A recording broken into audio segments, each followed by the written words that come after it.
Berbicara mengenai new normal, pertama, apa itu new normal? New normal itu Assalamualaikum Sobat Keren. Kenalkan, nama saya Farisa.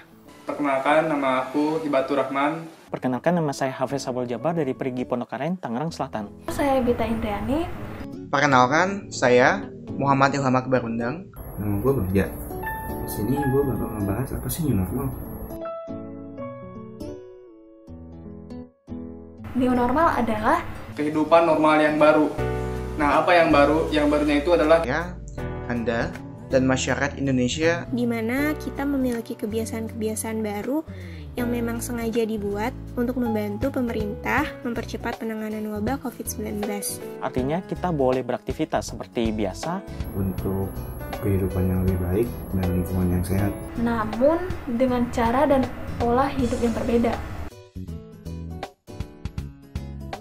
Lebih banyak ke kita diajarkan untuk kehidupan yang lebih mandiri. Seperti kita ngerjain tugas yang kita mengerjakannya sendiri, terus mengirimnya ke guru dengan sendirinya. Saya kalau beraktivitas olahraga seperti jogging ataupun sepeda keliling komplek itu harus memakai masker.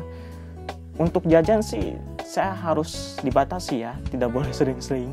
Terus kalau habis keluar dari rumah harus lewat ke dapur, terus cuci tangan, cuci muka pakai sabun, dan kalau baju saya kotor harus masukin ke mesin cuci biar nggak terjangkit COVID-19. Ya, mungkin buat sebagian orang itu ribet sih, tapi itu buat gue lebih baik sih. Soalnya di kedepannya, di kehidupan nanti kita bakal lebih banyak hidup sendiri, karena orang lain juga ada kesibukan dan masalah-masalahnya sendiri. Itu sih menurut gue. Cara hidup new normal versi saya tuh cukup dengan cara menjaga pola hidup sehat, seperti sering mencuci tangan, pakai masker saat ingin berpergian keluar rumah, membawa hand sanitizer, juga meminimalisasi adanya kontak fisik ataupun kontak verbal dengan orang-orang di sekitar. Apalagi kalau kita berada di area publik. versi aku hidup normal itu yang pertama kita bisa mengikuti protokol kesehatan dari pemerintah. Yang kedua, Pastinya akan selalu pakai masker ketika pergi keluar rumah, juga ketika sedang mengidap penyakit menular seperti batuk, flu, dan lain-lain.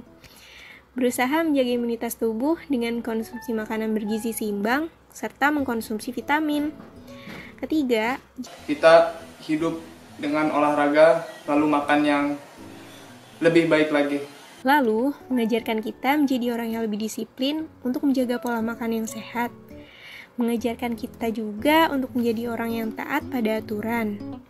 Serta mengajarkan kita untuk bisa lebih bersabar melakukan hal-hal yang kita inginkan demi keamanan seluruh warga yang ada di dunia, khususnya di wilayah kita.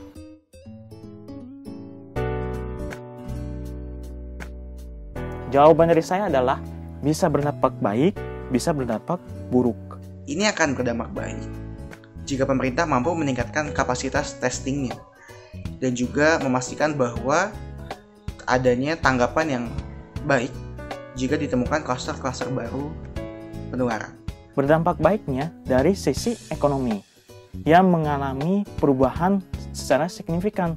Namun akan sangat buruk jika pemerintah tidak mampu memenuhi hal-hal tadi dan ditambah adanya potensi penularan yang jauh lebih tinggi. Apalagi dengan new normal, tempat-tempat yang sebelumnya padat seperti pasar, transportasi umum, kemudian juga area pendidikan, itu akan menjadi potensi yang sangat riskan bagi penularan SARS-CoV-2. Kalau masyarakat yang benar-benar tidak mentaati standar protokol kesehatan, itu bahaya sekali bagi kesehatan tubuh kalau imun kita ini lagi nggak bagus. Makanya kenapa yang udah terjangkit positif COVID-19 itu terus naik terus begitu. Oleh sebab itu, demi mencegah hal itu terjadi, pemerintah harus memenuhi janjinya untuk meningkatkan kapasitas tes PCR dan juga memenuhi infrastruktur rumah sakit serta perlindungan bagi para tenaga medis. Menurut saya berdampak buruk. Karena apa? Karena jika new normal dipercepat, maka kasus makin bertambah dan dampaknya malah bisa bertambah buruk lagi gitu. Mungkin menurut gue new normal dampaknya kurang baik buat di sebagian daerah, dan mungkin itu nggak baiknya karena rakyatnya yang nggak melaksanainnya dengan baik sih, bukan karena new normalnya. Tapi menurut gue new normal itu dampaknya baik. Contohnya kayak di Jawa Barat dan di daerah-daerah lain yang udah persiapan untuk kehidupan new normal itu yang baru, dan mungkin khusus buat kayak sekarang di tempat tinggal gue yang sekarang, bulan depan udah mulai new normal, dan buat gue new normal tuh berdampak baik sih. Isi dari new normal itu adalah baik semua. Dengan adanya kebiasaan-kebiasaan tersebut, kita jadi saling menjaga keamanan satu sama lain. Sedangkan dalam segi ekonomi, new normal bisa membuat masyarakat kembali beraktivitas di luar rumah, bisa kembali bekerja, maupun menghidupkan kembali usaha-usaha yang insya Allah dapat membuat perekonomian menjadi lebih stabil. Kita tentu kalau kita bisa mengikuti protokol kesehatan, kita bisa berolahraga dengan lebih baik lagi, makan juga lebih diatur, sama meningkatkan kerohanian kita, tentu itu akan berdampak positif. Tapi ketika kita tidak bisa melaksanakan itu dengan benar, tentu akan berdampak negatif untuk kita semua. Assalamualaikum warahmatullahi wabarakatuh. Perkenalkan, saya Dr. Giana, saya dokter umum di Klinik Fasilitas Kesehatan tingkat 1, Klinik Kasih Sasama, Humanity First Clinic. Di masa pandemi kali ini ada yang berbeda dan sangat jauh berbeda. Jadi kami sebagai tenaga medis dan tenaga kesehatan tetap melayani pasien yang sakit dengan atau tanpa infeksi COVID. Tapi berarti kami harus melakukan perlindungan diri yang ekstra. Nah, apa saja yang kami pakai? Pertama, kami memakai baju jaga atau scrub dokter. Jadi bisa dibilang bye-bye jas putih. Kemudian kita pakai baju hazmat atau surgical gown. Intinya sih yang waterproof. Oke, lanjut. Kita pakai sepatu yang tertutup atau yang anti air. Nggak harus sepatu boots sih, tapi adanya sepatu boots. Oke. Setelahnya kita pakai tutupan face shield. Tapi jangan lupa pakai surgical mask ya. Untuk tenaga kesehatan sangat dianjurkan pakainya surgical mask yang 3 lapis, bukan masker kain. Jadi kita pakai face shield. Oke, untuk pasien kami berikan jarak yang cukup jauh dengan dokternya. Di sini kami beri tanda cross. Namun kami tetap melakukan pemeriksaan palpasi, auskultas, maksudnya pegang-pegang pasien ini masih tetap kita lakukan. Bukan berarti dengan adanya pandemi ini kita hanya anamnesa terus selesai gitu, hanya tanya jawab saja. Tidak, kami tetap lakukan pemeriksaan yang sesuai yang dianjurkan. Setelahnya, tapi yang paling penting adalah kita cuci tangan setiap habis pemeriksaan pasien. Jadi walaupun ada 20-30 atau lebih pasien, kita juga lakukan cuci tangan itu. Ya nggak apa-apa, tangannya kering.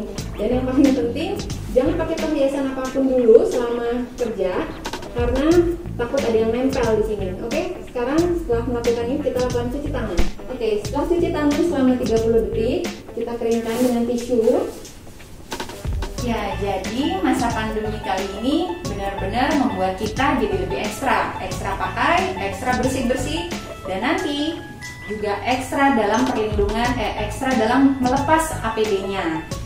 Karena banyak sekali juga nakes yang tertular, dokter yang tertular, itu karena ya bisa jadi lupa, karena ada penelitian dalam sehari orang itu megang-megang muka sebanyak 20-30 kali. Kita kadang suka lupa ya, ngutil-ngutil muka gitu. Jadi bayangin, selama kita bekerja di sini 10 jam, ya kami pakai ini dan tidak memegang muka, kecuali kita cuci tangan dulu. Kita ada momen untuk ganti, ada waktu istirahatnya dalam 6 jam. Tapi ya berarti artinya kami ganti semua ini. Dan ini ya karena kita hanya di vaskes tingkat awal, kami bisa reuse, kita bisa cuci dulu dengan deterjen, dan tapi disinfeksi dulu semuanya. Kemudian setelah istirahat kita pakai lagi yang baru. Alhamdulillah kita memiliki APD yang cukup. Ya memang kita harus memiliki ekstra, semuanya serba ekstra. Oke, jadi adaptasi kebiasaan baru di tempat lain, begitu juga di tempat kami, di tempat seluruh Vaskes. Bukan berarti kami jadi takut melayani, tidak. Kami hanya menjadi lebih disiplin. Dan kedisiplinan yang dilakukan sampai beberapa bulan ini, akhirnya lama-lama akan menjadi karakter kita. Karakter lebih bersih. Terima kasih.